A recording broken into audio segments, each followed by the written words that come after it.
Le traitement du cancer a été depuis peu révolutionné par l'apparition de l'immunothérapie. L'immunothérapie est une nouvelle approche qui consiste à stimuler le système immunitaire pour qu'il puisse ensuite aller attaquer la tumeur directement. Le magazine Science, en 2013, a d'ailleurs relevé l'immunothérapie comme un des domaines phares de la recherche scientifique globale. Et depuis 2013, des progrès substantiels ont encore été réalisés. Nous disposons à l'heure actuelle de différentes approches pour venir en aide à nos patients. La première est la chimiothérapie, qui est extrêmement efficace dans certains types de maladies, au prix d'une toxicité importante, puisque la chimiothérapie va toucher non seulement les cellules cancéreuses, mais également les cellules saines.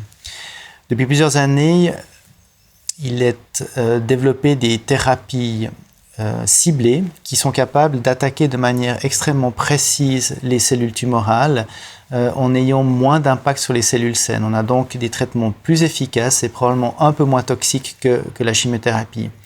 Finalement, l'immunothérapie permet d'actionner le système immunitaire contre les cellules tumorales de manière extrêmement spécifique en n'ayant pratiquement pas d'impact sur les cellules saines. On a donc des thérapies qui sont extrêmement efficaces avec une toxicité très réduite.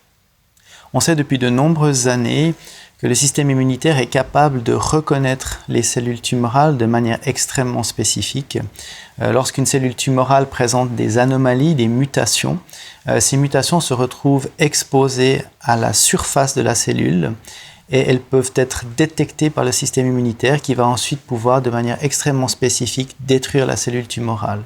Les bases moléculaires de cette reconnaissance sont actuellement extrêmement bien connues et sont à l'origine des travaux que j'aimerais vous présenter. La manière dont le système immunitaire est capable de reconnaître de manière extrêmement spécifique la cellule tumorale est à ce jour extrêmement bien compris.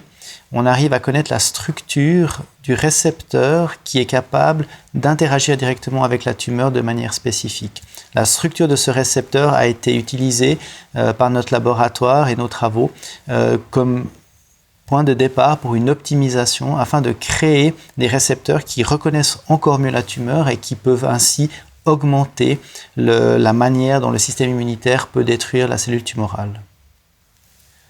Pour pouvoir amener ces nouvelles technologies jusqu'aux patients, nous avons dû mettre sur pied un projet ambitieux qui part du patient lui-même, où nous avons pu observer les différents récepteurs qui sont utilisés par le patient pour se défendre contre sa maladie, optimiser ces récepteurs par ces techniques de bioinformatique dont nous avons parlé brièvement, et finalement valider ces récepteurs dans différents types de tests au niveau cellulaire.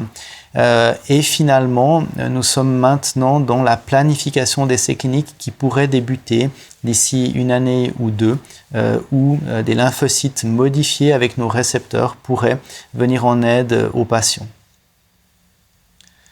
L'essai clinique que nous sommes en train de mettre sur pied consiste à prélever chez le patient des lymphocytes, des globules blancs, à les modifier en leur insérant le récepteur optimisé que nous avons créé, puis faire s'expandre ces lymphocytes jusqu'à plusieurs milliards de cellules pour finalement les réinjecter aux patients. Plusieurs de ces étapes ont déjà été testées et nous espérons que le processus complet pourra être amené en clinique d'ici une année ou deux. Un tel projet nécessite bien évidemment la mise en commun de nombre de ressources institutionnelles, de recherche et bien sûr aussi la collaboration de nos patients. Et dans ce contexte, les subsides de la Fondation Research for Life ont certainement un rôle clé à jouer en nous permettant d'accélérer l'innovation, d'explorer de nouvelles avenues et on l'espère de pouvoir amener ces thérapies le plus rapidement possible aux patients.